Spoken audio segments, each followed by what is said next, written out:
Bienvenue à Vitry-le-François dans la Marne. Si nous sommes ici et pas ailleurs, c'est pour vous faire découvrir l'univers de Yannick Fontaine. Il est passionné par les vélos, il les transforme, les personnalise et les restaure pour en faire presque des œuvres d'art. Je vous emmène.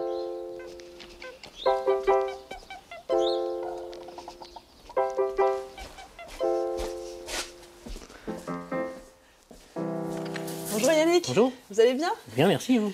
Eh ben ça va, merci. Alors c'est donc ici votre atelier? Tout à fait. C'est ici que vous réparez et transformez les vélos.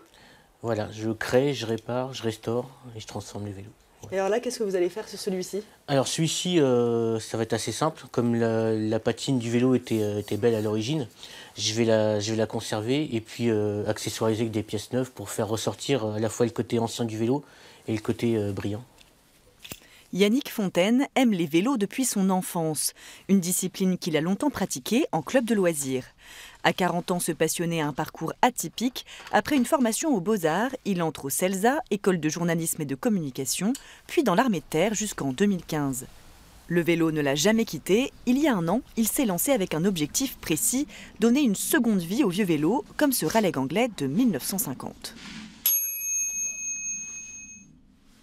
Je recrée un vélo, je le fais en partenariat avec les personnes qui me demandent. Donc on voit ensemble le type de pièce, l'état d'esprit du vélo, la finalité qu'elle veut en faire, soit au quotidien, soit en vélo d'exposition, ce genre de choses. Et ce partenariat, en fin de compte, crée du lien avec le vélo. Et ce lien, lui, crée de la durée de vie supplémentaire pour l'objet. J'essaie de récupérer au maximum les pièces d'origine. Après, s'il faut vraiment trouver des pièces exactement identiques à celles d'origine, on peut chercher sur les brocantes, mais c'est vrai que je le fais assez rarement. J'essaie de privilégier de la pièce neuve pour allonger la durée de vie du vélo. Yannick est aussi un motard averti, l'univers de la moto l'inspire. Voici son propre vélo personnalisé, style moto américaine, qu'il a façonné et designé de A à Z, en hommage à sa marque de vêtements US préférée.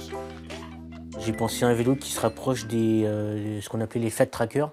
C'est des motos qui faisaient des courses sur piste de terre dans les années 20-30. Donc je suis parti de tubes que j'ai cintrés, soudés, avec différents accessoires après, un guidon tracker. Donc des guidons larges qui permettent de bien contrôler le vélo, parce que les roues sont assez larges. J'ai fait en sorte qu'il soit toujours possible de rouler avec. Forcément, après, en fonction des vélos, il y a des choses qu'on ne pourra pas faire avec un cruiser, un gros vélo. On ne pourra pas monter d'école, ça c'est logique. Mais on peut rouler en ville, on peut monter des petites côtes, il y a des vitesses, il peut être électrique, voilà, il n'y a pas forcément de soucis.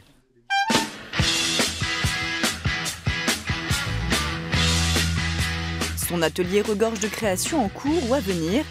Pour se faire connaître, le biker rider expose ses œuvres dans certains magasins ou chez des particuliers. Dans les rues de Vitry et de Châlons, où il a pas mal de commandes et d'amis, Yannick ne passe pas inaperçu. Bonjour. Comment allez-vous? Ça va bien et vous? Bien, merci. Je vais nous donner des nouvelles du prochain projet. Ok. Donc, je vous l'amènerai la semaine prochaine. D'accord. Donc, ça sera un modèle complètement différent. Là, ça sera un vélo anglais. Ouais. Des années 50-60, avec des couleurs différentes, des équipements différents. Super. Ça organise un petit peu tout ça. C'est un super élément de déco et oui, et puis ça a un côté vraiment ludique, donc on va en avoir un nouveau bientôt. Ça donnera encore une autre déco, d'autres couleurs et ça sera sympa.